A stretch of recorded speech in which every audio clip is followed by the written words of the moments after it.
يلي بتسمع الكلام ركز على معانيه. ده كلامي فيه العلام وتلقى النصيحة فيه. يلي كلامك ده متزان والحكمة فيه والمواعظ. اوزن كلامك يا وزان واطربنا بالقول يا واعظ. اسمع كلامي يا ابو العم واسمع كلامي يا ابو الخال. ده محد خالي من الهم، من فينا ضامن الرحال. ويلي انت على الارض مختال والكبر في القلب صايبك. دنيا غرورة يا ابو الخال ولا حد هيشيل مصايبك. ويلي انت على الارض بتنم وتحقد وتحسد في غيرك. دنيا غرورة يا ابو العم، ما تقولي ليه زاد غرورك. ويا زارع النخل هتدوق من زرعتك حلو تمرك. ويا زارع الكره هتدوق بالحقد نارك وجمرك. في الحق ابدا ما ترخيش ولا تخشى حتى الملامة. دنيا ما تسوى متر خيش ولا ضمن لينا السلامة. في الحق أنا سيفي مسلول ولا عمري في الظلمة ماطل. لو جابولي الذهب واللول ولا مرة أمشي في باطل. دنيا غرورة وراح ماشي سقيانة من كاس بلاها. واللي جرحنا وراح ماشي من صحبته دي بلاها. في ناس موجودة في غيابها وناس منسية في وجودها. وناس قالت كلام عبها وناس تشهد لها بجودها. ارمي همومك على الله هو اللي يقدر يحوشها. ده الطير يسبح لمولاه وفي الغابة يسجد وحوشها.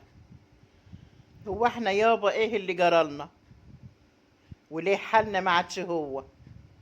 ليه البركة هجرت يابا دارنا وكل شيء بقى يتحل بالقوة. ليه الضماير ماتت خلاص، ليه ما عادش فيه إخلاص. ليه حتى اللي بيعاملك طيب ما تعرفش اللي في قلبه من جوه. الوشوش في الوشوش بتضحك والغل والسواد مال القلوب. وما عادش حد لحد بينصح عشان عايز يشوفه محبوب.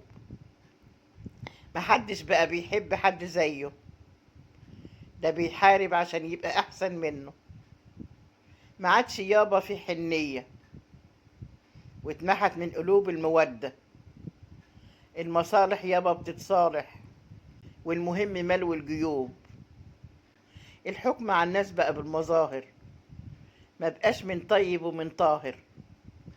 بقى مين اللي معاه ومين يابا ما معهوش. واللي معاه يابا بيلزمه واللي ما معهوش ما يلزموش. حتى لو كان يابا قلبه نضيف من جوه. انا والله يا ابن حزين للحال اللي احنا وصلنا ليه. بس تعالى اقول لك ليه احنا وصلنا للي احنا فيه. كله يا ابني من عمايلنا، اصل احنا بقينا وحشين وحالنا دلوقتي ما يرضيش ربنا.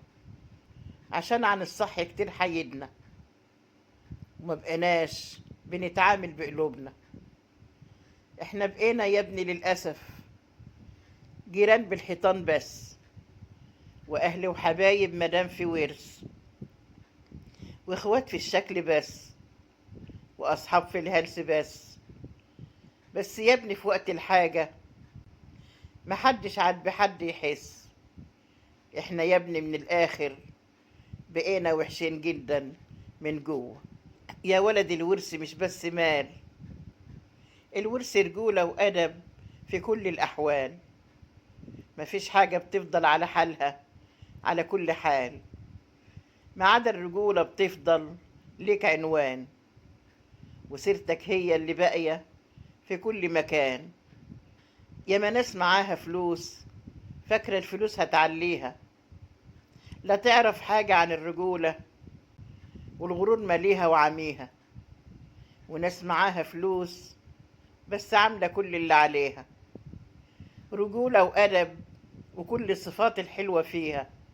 معاها فلوس بس فلوسها مش مقياس، لابسة توب الرجولة بالمقاس، شاربة الرجولة من الأساس، والحق عمره عندهم ما ينداس، وكلامهم يبقى فوق الراس.